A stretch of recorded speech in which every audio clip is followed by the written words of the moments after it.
20 years of my life spent building their empire. Every late night, every client crisis, every impossible deal, I handled it all. And then, one day, I was demoted to filing clerk. But when their golden girl nearly lost a $30 million client, they begged me to come back. And I smiled and said no. If you've ever been undervalued, dismissed, or treated like replaceable furniture, hit that subscribe button, like this video, comment your story, and stick around for a tale where patience, skill, and quiet vindication turn the tables in the most satisfying way. Let's dive in. I still remember the first day. I walked into that office as a fresh-faced junior executive, full of ambition, wearing shoes that pinched slightly at the heels, and carrying a notepad brimming with ideas. My excitement was palpable, and I thought to myself, this is where I'll make my mark. Over the next 20 years, I poured everything into that company. I didn't just work. I lived there. I slept late,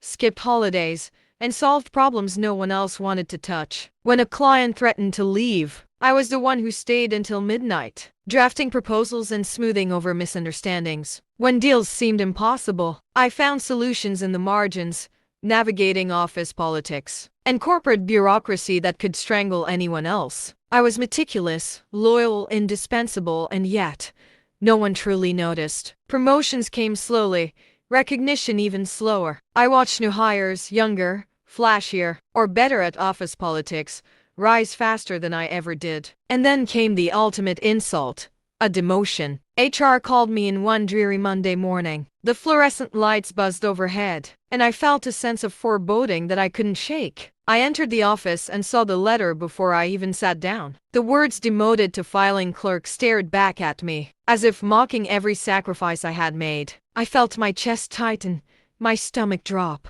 Anger surged, hot and heavy, but I kept my voice calm. I didn't scream. I didn't argue. I nodded, took the letter, and walked back to my old office, now occupied by the golden girl, a young executive chosen by management for her charm and apparent leadership potential.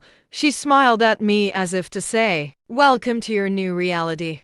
I spent the next months in a haze of disbelief and quiet rage, filing papers, labeling folders, organizing archives. I watched the chaos unfold around the company, with a mix of schadenfreude and professional concern. The golden girl was competent in appearance only. She missed emails, misunderstood clients' needs, and her lack of experience became painfully obvious. And then it happened, the moment that changed everything. I had once managed the company's most lucrative client account, worth $30 million, with care, strategy, and attention to detail. Now, I watched from the sidelines as the golden girl stumbled through critical meetings, made mistakes that could have cost the company dearly, and sent a flurry of panicked emails as she tried to control the damage. The executives, the same people who had deemed me replaceable, were now calling frantic meetings, their faces pale with worry, and I heard the words that made my lips curl into a private smile.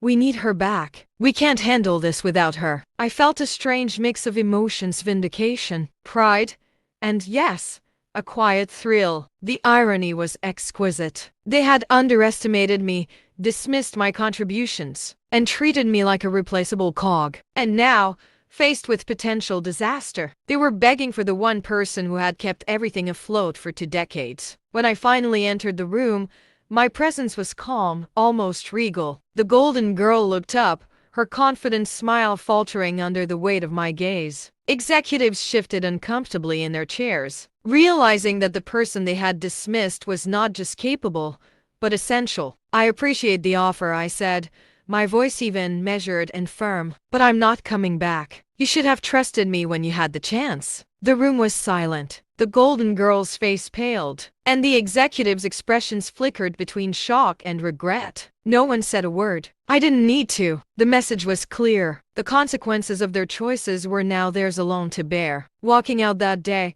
I felt a liberation unlike anything I had experienced before. I didn't gloat. I didn't boast. The satisfaction was quiet, internal, and complete. They had learned painfully that loyalty, skill, and experience cannot simply be replaced. They begged, pleaded, and realized too late that my contributions were irreplaceable. In the weeks that followed, whispers reached me. The account struggled to stabilize. The golden girl, despite her charm and ambition, faltered under pressure. Clients grew frustrated, meetings became tense, and the company slowly realized that the foundation I had built over 2 decades was fragile in my absence. Meanwhile, I had moved on. I joined a new venture, one that valued my experience, respected my judgment, and allowed me to lead without fear of dismissal. I found colleagues who appreciated my input, bosses who recognized my worth, and a sense of professional satisfaction that had been denied to me for years. Revenge,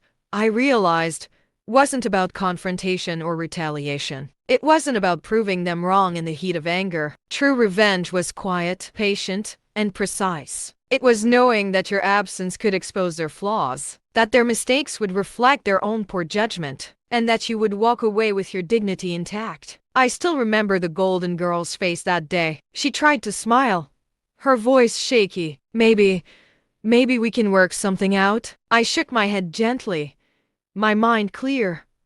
No, this is not negotiation. This is acknowledgement. This is justice. The executives muttered apologies, excuses, even desperate pleas, but I had already made my decision. I was no longer the employee defined by their whims. I was free, empowered, and unshackled. 20 years of loyalty, 20 years of work, and in the end, my absence was the final statement. Sometimes the best revenge isn't loud or messy, it's leaving, walking away, letting those who wronged you face the consequences of their choices, and knowing your worth is undeniable. Justice doesn't need applause. It only needs time, patience, and the courage to stand firm. Have you ever been pushed aside, only to watch the world realize your value too late? Share your story in the comments. Don't forget to like, subscribe, and hit the notification bell because some stories of vindication are too satisfying not to be heard.